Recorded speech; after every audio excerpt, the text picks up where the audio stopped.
오늘의 주요 뉴스입니다.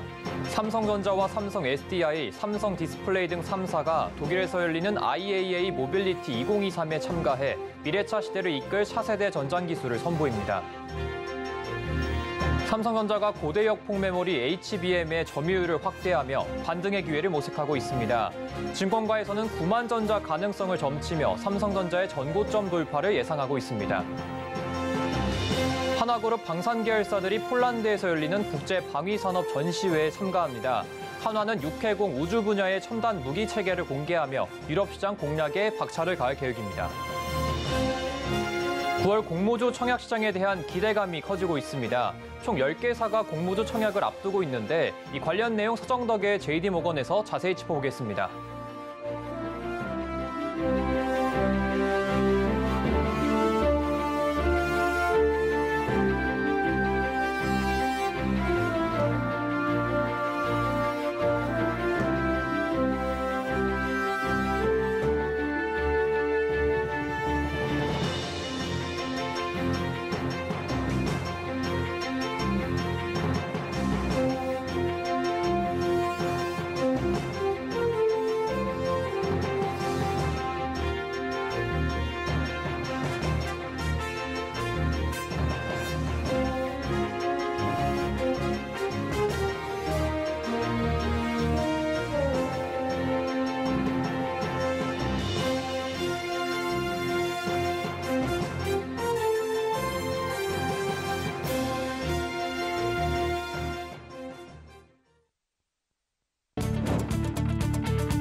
여러분 안녕하십니까? 센 경제 라이브 시작합니다.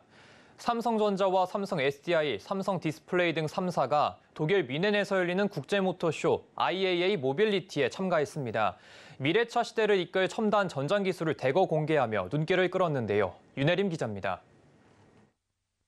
삼성전자가 개발한 차량용 이미지 센서. 기존 후방 카메라와 서라운드 뷰를 넘어 사각지대 없는 360도 시야 확보가 가능합니다. 급변하는 도로 환경에서 운전자와 동승자의 안전사고 예방에 도움이 될 기술입니다. 운전 중 발생할 수 있는 졸음, 피로 등 잠재적인 차량 내 위험까지 감지하고 경고하는 모니터링 시스템 기술도 선보입니다. 삼성전자는 이번 IAA 모빌리티에서 메모리와 시스템 LSI, 파운드리, LED까지 차량용 반도체 솔루션을 선보이며 글로벌 전장 고객들과 협력을 확대해 나간다는 계획입니다. 더먼라이언 삼성전자 DS 부문 유럽 총괄 부사장은 전 세계 고객과 지역 사회를 위해 보다 안전하고 지속 가능하며 차별화된 자동차 경험을 만들 것이라고 밝혔습니다. 삼성 SDI는 이번 모빌리티 쇼에서 초격차 기술력이 담긴 미래 전기차 배터리를 선보입니다. 전고체 배터리를 비롯한 46파이 원통형 배터리 등 차세대 라인업과 프리미엄 배터리 제품을 전시합니다. 신규 소재 개발을 통해 차종별로 요구되는 주행거리에 최적화된 코발트 프리 소재가 채용된 배터리를 소개할 계획입니다. 올해 처음으로 IAA 모빌리티에 참가하는 삼성 디스플레이는 OLED만의 강점을 체험할 수 있는 전시 공간을 마련합니다. 가장 눈길을 끄는 기술은 세이프 드라이빙 센터. 야간에 차량 주변으로 뛰어든 검은 고양이의 모습이 OLED와 LCD 중 어느 디스플레이에서 더 눈에 띄는지 비교하는 테스트를 통해 관람객은 어떤 디스플레이가 안전주행에 유리한지 직접 체험하고 눈으로 확인할 수 있습니다. 플렉스S도 관람객의 눈길을 끌 전망입니다. 플렉스S는 S자 모양처럼 기기의 한쪽은 안쪽으로, 다른 한쪽은 바깥쪽으로 접히는 멀티 폴더블 제품입니다. 평소에는 스마트폰처럼 휴대하다 차량이 탑승한 뒤에는 펼쳐서 계기판 등으로 활용할 수 있습니다. 삼성 디스플레이는 LCD에서 OLED로 스마트폰 시장의 기술 전환을 이끌었던 경험을 바탕으로 차세대 전장 시장에서 OLED 전환을 주도한다는 포부입니다. 서울경제TV 윤혜림입니다. 삼성전자가 AI 열풍 속 고대 역폭 메모리 HBM을 필두로 분위기 반전에 나섰습니다. 증권가는 9만 전자 가능성을 점치고 있는데요. 상반기 내내 부진한 흐름을 보인 대형주에 대한 시장의 관심도 높아지고 있습니다. 김혜영 기자입니다. 삼성전자가 7만 원 선에 안착했습니다. 오늘장 삼성전자는 0.27% 오른 7만 1,200원에 마감했습니다. 전거래일 6%대 급등에 이어 이틀째 상승세입니다. 증권가의 전망도 낙관적입니다. 반도체 산업이 AI 변곡점을 맞은 가운데 반전의 기회를 모색하고 있다는 겁니다. 삼성전자가 AMD에 이어 엔비디아의 수주를 따내며 경쟁력을 높이고 있습니다. 엔비디아는 글로벌 GPU 시장에서 점유율 80%를 차지하며 AI 개발용 반도체 시장을 주도하고 있습니다. HBM은 여러 개의 D램을 수직으로 연결해 데이터 처리 속도를 끌어올린 제품으로 AI가 대규모 데이터를 학습하기 위해 활용되는 그래픽 처리 장치에 탑재됩니다. 이에 삼성전자의 주가가 전고점을 넘어설 것이란 전망이 나옵니다. KB증권은 삼성전자의 목표 주가를 9만 5천 원으로 제시하며 전고점 돌파를 예상했습니다. HBM 점유율 확대와 파운드리 실적 개선 전망 등이 긍정적이라는 평가입니다. 특히 4분기 HDM3 공급을 시작으로 5세대 제품 역시 엔비디아와 AMD 등의 샘플을 공급하며 경쟁사와의 점유율 격차를 빠르게 줄일 것이란 분석입니다. KB증권은 삼성전자의 일괄 생산 체제 강점을 기반으로 내년 삼성전자의 HBM 고객은 최대 10개사로 올해 대비 2배 이상 증가할 것이라고 평가했습니다. 한편 개인 투자자들은 지난 8월 한 달간 삼성전자를 1조 원 가까이 순매수하며 대형주에 대한 관심을 높이고 있습니다. 또한 증권가에서는 최근 빠른 순환 매장세 속 자금 수요가 대형 실적주로 이동하는 이른바 대형주로의 순환 매장세 가능성을 언급하기도 했습니다. 서울경제TV 김혜영입니다. 한화그룹 방산 계열사들이 폴란드에서 열리는 국제 방위산업 전시회에서 육해공 우주 분야의 첨단 무기 체계를 선보입니다. 우크라이나 전쟁 이후 재건과 향후 유럽의 무기 교체 수요까지 첨단 방산 솔루션을 앞세워 시장 공략에 나선다는 계획인데요. 박세아 기자입니다. 폭발물 탐지 제거 로봇, 차세대 장갑차, 잠수함 등 기술력이 집약된 차세대 방산 기술이 한자리에 모입니다. 한화그룹 방산 계열사인 한화에어로스페이스와 한화시스템, 한화오션이 오는 5일부터 8일까지 폴란드 키엘체에서 열리는 국제방위산업 전시회에서 첨단 방산 기술을 대거 선보입니다. 한화는 한국간 정중앙에 375제곱미터 크기의 대규모 통합전시관을 차렸습니다. 중앙에는 미래형 국방 로봇인 무인수색 차량에 지대지 유도탄인 첨검을 탑재한 무기체계가 처음 공개됩니다. 국경선이 긴 유럽의 지형을 고려해 인력 배치가 어려운 지역에서 병사를 대신해 수색과 정찰, 경계 등의 임무를 수행할 수 있을 것으로 기대됩니다. 한화 시스템은 해저 지형을 정밀하게 파악하고 뿌연 바닷속에서도 3차원 지형을 그릴 수 있는 자율 무인 잠수정을 공개할 예정입니다. 군집으로 운용되는 자율 무인 잠수정은 무인 수상정과 정보를 실시간으로 주고받아 수색과 정찰 임무를 입체적으로 전개할 수 있습니다. 이번 폴란드 방산 전시회에서는 우크라이나 전쟁 이후 재건과 향후 유럽 무기 교체 수요에 대응하기 위해 육, 해, 공 관련 첨단 방산 솔루션을 선보일 계획입니다. 국내 양산을 앞두고 외부에 처음 공개되는 폭발물 탐지 제거 로봇은 종전 이후 민간인의 인명 피해를 최소화하고 유럽의 미래를 재건하기 위한 기술입니다. 한화 에어로스페이스는 유럽의 안보 수요에 맞춰 지난 7월 호주 정부가 우선 협상 대상 기종으로 선정한 레드백을 폴란드와 루마니아 등 장갑차 도입을 계획 중인 국가에 새로운 대안으로 제시한다는 보관입니다. 한화오션은 폴란드, 네덜란드, 캐나다에서 잠수함 교체 수요가 증가하고 있는 상황에서 3,000톤급 잠수함인 장보고3 배치2 모형을 전시해 해양 방산 시장을 공략할 계획입니다. 한화 에어로스페이스와 공동 개발한 리튬이온 배터리가 적용되고 한화 시스템의 전투 체계가 탑재되면서 계열사 간 시너지 사례로 꼽히고 있습니다. 한화 시스템은 우주에서의 정찰 솔루션으로 육해공 무기 체계를 실시간 네트워크로 연결해 미래형 전투에 나설 수 있는 기술을 공개합니다. 한화그룹은 한국산 무기 체계가 유럽을 거점으로 자유진영 안보에 본격 기여하는 계기가 될 것으로 기대하고 있습니다. 서울경제TV 박세아입니다.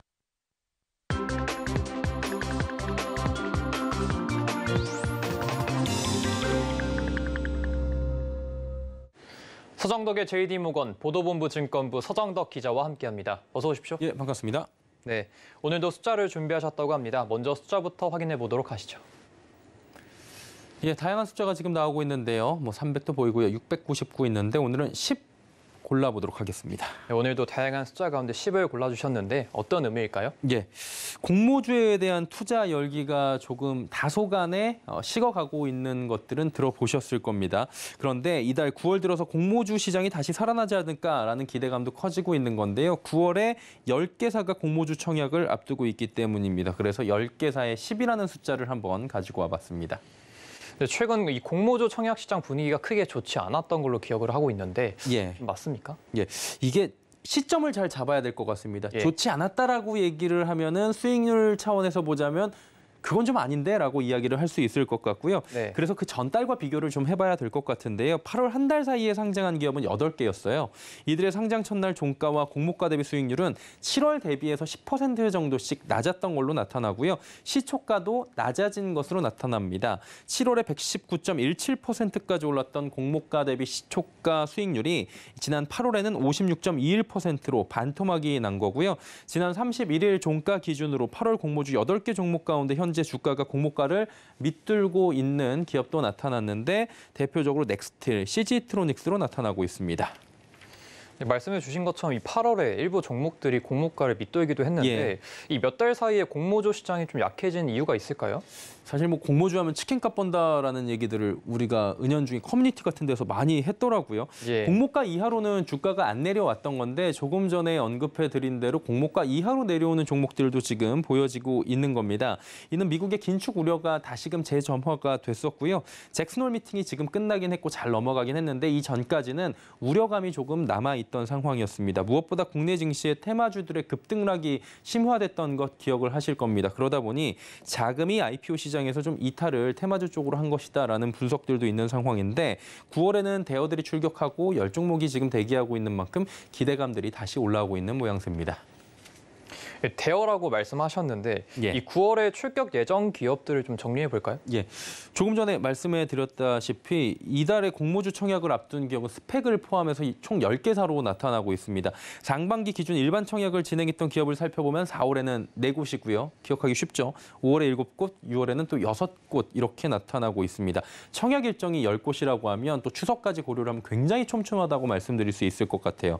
대어로 꼽히는 게 이제 두산 로보틱스 들어보셨을 것 같고요. 신성 ST 그리고 밀리의 서재, IMT를 비롯한 기업들이 이달에 수요 예측을 거쳐서 일반 청약에 나서게 됩니다. 가장 큰 기대로 받고 있는 종목은 단연 두산 로보틱스입니다. 일단 이달 11일부터 15일까지 기관 투자자 대상으로 수요 예측에 나서게 되는데 공모 밴드는 21,000원에서 26,000원 사이로 현재 나타납니다. 일반 청약은 21일, 22일 양일간 진행이 되고요.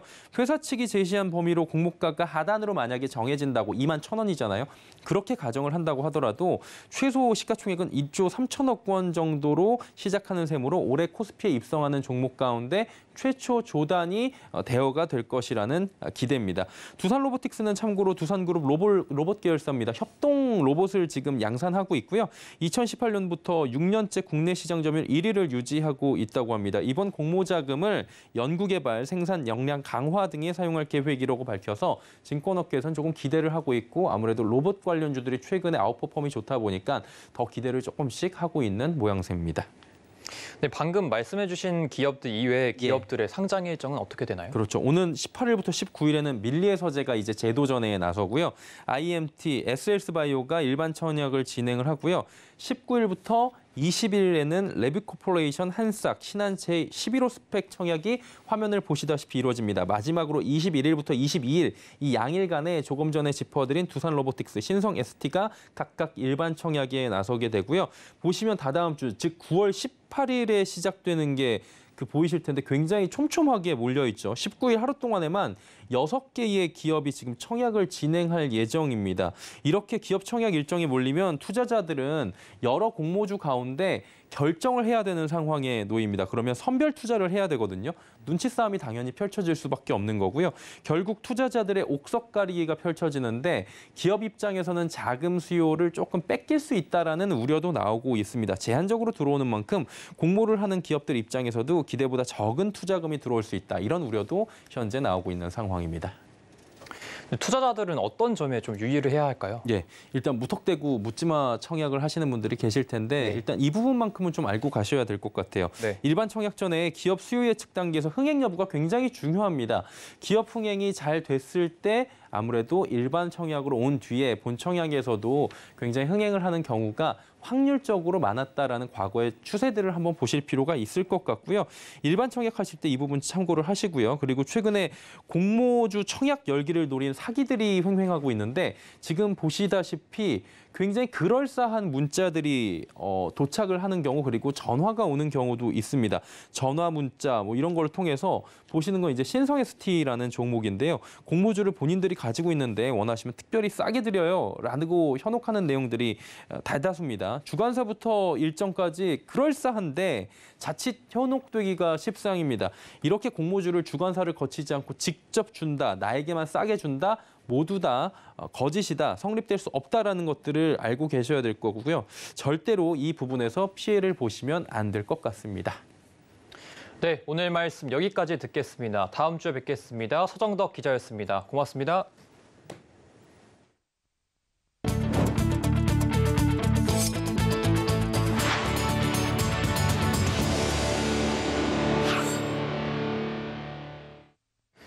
임종용 우리금융그룹 회장이 보험이나 카드사를 인수할 계획이 없다고 밝혀 눈길을 끌고 있습니다. 올해 금융지주들의 역대급 호실적이 이어지는 가운데 우리금융의 취약한 비은행 포트폴리오가 두드러지고 있는 상황인데요. 이 전력 보강이 확실하지 않다면 실적 방어를 위해 쫓기듯 M&A에 나서지 않겠다는 의지로 풀이됩니다. 김수빈 기자입니다. 비은행 강화를 추진 중인 임종용 우리금융그룹 회장이 대형 증권사 인수에 올인하겠다는 취지의 발언을 해 업계에 이목이 쏠리고 있습니다. NH농협금융지주 회장을 역임할 당시 우리투자증권을 인수해 새로운 성장 동력을 확보했듯 실질적 전략 보강을 추구하겠다는 의지로 풀이됩니다. 과거 임 회장은 NH농협금융지주 회장 시절 단 10개월 만에 우리투자증권 인수합병을 마무리해 NH투자증권을 단숨에 업계 선두권에 올린 경험도 있습니다. 임 회장은 지난주 서울 DDP에서 열린 코리아 핀테크 행사장에서 카드사와 보험사 등은 인수 계획이 없다면서 증권사 인수는 계속 노력할 것이라고 언급했습니다. 국내 은행권 중 가장 늦게 금융지주 체제를 완성한 우리금융은 출범 당시부터 비은행 강화가 최대 과제였습니다. 보험 증권 계열사가 없다 보니 올해 상반기 실적만 보더라도 은행 의존도가 96%로 절대적인 상황입니다. 이 때문에 카드나 보험사 등 금융권에서 매물이 나올 때마다 가장 유력한 인수 후보자로 거론됐습니다. 최근까지도 MG손해보험 인수전에 이름이 거론되고 있지만 임 회장의 발언으로 증권 외 비은행 매물과는 거리를 두게 됐습니다. 당장 입맛에 맞는 매물은 없지만 우리금융은 대형 증권사를 타깃으로 조용히 인수 준비를 하고 있는 것으로 보입니다. 우리금융은 지난달 28일 우리종합금융과 우리벤처파트너스 등 2개 자회사를 주식 교환을 통해 완전 자회사로 편입했습니다. 이렇게 하면 건전성을 보여주는 지표 중 하나인 보통주 자본 비율이 올라갑니다. 이는 인수합병 과정의 자본 유출로 이 비율이 하락할 것에 대비한 사전 작업이란 해석이 나옵니다. 한편 업계에서는 우리금융이 관심을 가지고 있는 증권사로 한국투자증권과 삼성증권 등 대형 증권사들이 거론돼 왔습니다. 서울경제TV 김수빈입니다. 대형 보험사들의 기업 대출이 올해 들어 급증하고 있습니다. 이 채권 금리가 오르면서 수요가 커진 기업 대출에 대응한 영향으로 보이는데요. 여기에 가계대출 규제가 앞으로 강화될 것으로 보여 보험사들의 수익 구조 시프트를 가속화할 것으로 보입니다. 김미연 기자입니다. 국내 대형 5개 손해보험사들의 기업 대출이 빠르게 늘고 있습니다. 이들의 기업 대출 잔액은 2021년 35조 원 규모에서 지난해 39조 원으로 늘었는데 올해 상반기 말에는 약 43조 원까지 불었습니다. 올해 들어 6달 만에 8조 원 가까이 급증한 겁니다. 대기업과 중소기업 대출 모두 지난해 말보다 각각 10%, 12% 증가했습니다. 삼성화재의 기업 대출이 13조 6천억 원으로 반년새 21.4% 증가하며 최대를 기록했고 DB와 KB손해보험이 9.2%, 14.6%, 메리츠화재가 9.1% 증가했습니다. 다만 현대해상은 5조 5천억 원으로 유일하게 3.5% 줄었습니다. 생명보험업계도 상황이 다르지 않습니다. 올해 상반기 말 기준 삼성, 한화, 교보생명 등 3개 대형 생보사의 기업 대출 잔액은 총 47조 2천억 원으로 지난해 말보다 6조 원 넘게 늘었습니다. 대기업과 중소기업 대출 모두 16%씩 증가했습니다. 같은 기간 개인 대출 잔액이 손보사가 지난해 말보다 36%, 생보사가 37% 큰 폭 감소한 것과 대조적입니다. 이렇게 최근 보험사들의 기업 대출이 빠르게 늘어난 건 고금리 기조 속 기업들의 자금 수요가 증가했기 때문입니다. 전반적인 부동산 경기 위축에 따라 보험을 포함해서 일반적인 금융기관에서의 가계대출이 자금 사정이 어려워진 기업을 중심으로 한 기업대출 쪽으로 이동한 부분이 있고요. 이러한 부분들이 전체적인 금융기관의 포트폴리오상에 변화를 주고 있는 것으로 판단됩니다. 가계빚을 억제하기 위한 정부의 규제 강화도 보험사들의 포트폴리오 조정에 힘을 싣고 있어 하반기에도 이런 흐름이 이어질 전망입니다. 서울경제TV 김미연입니다. 상반기 상호금융업권의 실적이 전반적으로 악화된 가운데 건정성 지표도 크게 흔들리고 있는 것으로 나타났습니다. 당국은 이번 달 내로 상호금융조합의 대손충당금 적립 비율을 상향하는 방안을 추진한다는 방침인데요. 민세원 기자의 보도입니다. 상호금융업권의 올 상반기 당기순이익이 전년 동기 대비 16.6% 감소한 것으로 집계됐습니다. 오늘 금융감독원은 농협, 신협, 수협, 산림 상반기 잠정 영업실적 공시를 통해 이같이 밝혔습니다. 고금리에 따른 이자이익 증가 등으로 신용사업부문 순이익은 지난해보다 4,879억 원 증가했지만 경기 침체, 원자재 가격 상승 등으로 경제사업 부문이 적자 규모를 키운 영향이 컸습니다. 농협과 수협은 각각 농식품, 수산물 판매, 신협은 복지사업, 산림조합은 임산물 유통 등의 경제사업을 영위하고 있습니다. 이들 경제사업 부문은 올 상반기 1조 7,471억 원 적자를 기록하며 전년 동기 대비 적자폭을 2배 넘게 키웠습니다. 더욱 우려스러운 점은 건전성 지표입니다. 상호금융업권의 올 6월 말 기준 연체율은 2.8%로 반년 만에 1.28%포인트 상승했습니다. 특히 기업대출 연체율은 6개월 만에 1.98%포인트 급등하며 4%를 넘어섰습니다. 회수에 문제가 생긴 여신 보유 수준을 의미하는 고정이하 여신 비율 역시 상승세입니다. 6월 말 기준 2.91%로 지난해 말 대비 1.07%포인트 뛰어 올랐는데 기업대출 중 부동산담보대출의 고정이하 여신 비율이 4.45%까지 치솟은 영향이 크다고 금감원은 설명했습니다. 금감원은 이에 대해 부실채권 상매각과 채무조정제도 활성화를 통해 자산 건전성 관리를 유도하겠다고 밝혔습니다.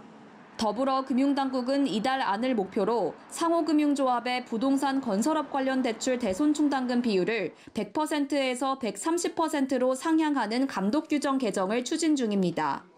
한편 행정안전부 소관인 새마을금고도 올 상반기부터 금고 전체 영업실적을 연 2회 발표하고 있습니다. 서울경제TV 민세원입니다. 송파구 가락프라자 아파트 재건축 수주전이 예상보다 치열하게 전개되는 모양새입니다. GS건설이 영업 정지를 앞두고 명예회복에 사활을 걸었고 이에 맞선 현대엔지니어링은 단독으로는 처음 하이엔드 브랜드를 들고 나왔는데요. 양사가 총력전을 펼치면서 입찰 제안서를 받아볼 조합의 기대감도 커지는 분위기입니다. 이재영 기자입니다. 새로운 각오, 새로운 출발. 안전한 시공, 정직한 현대. 시공사 선정을 앞둔 서울 송파구 가락동 일대에 위치한 가락프라자 재건축 아파트 단지에 붙은 현수막입니다.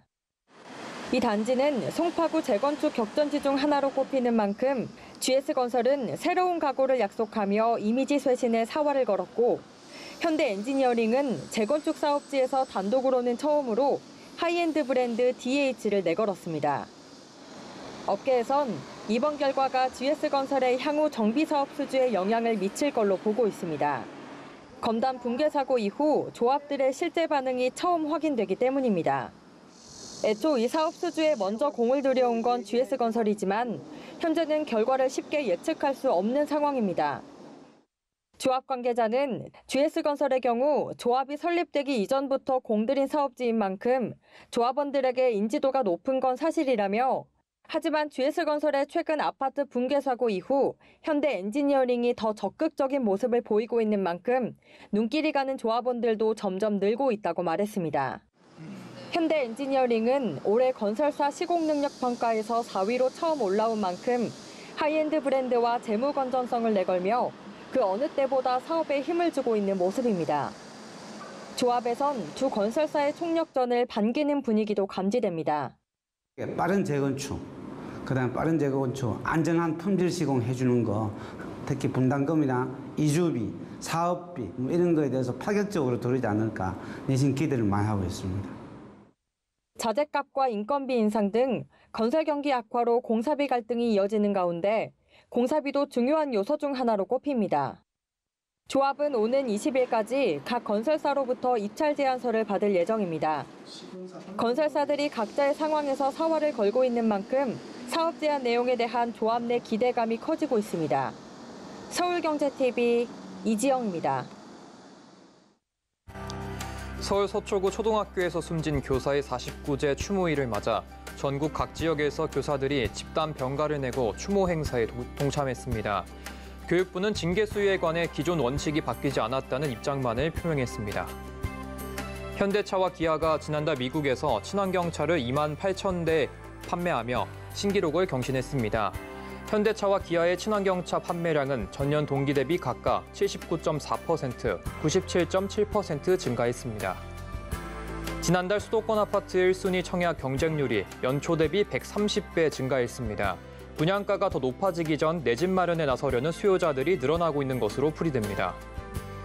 국내 직장인 2명 중 1명이 다가오는 추석 연휴에 연차를 사용할 의사가 있는 것으로 집계됐습니다.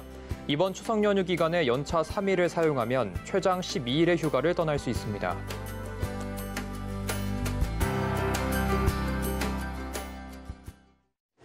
이상으로 센 경제 라이브 마칩니다. 함께해 주신 여러분 고맙습니다.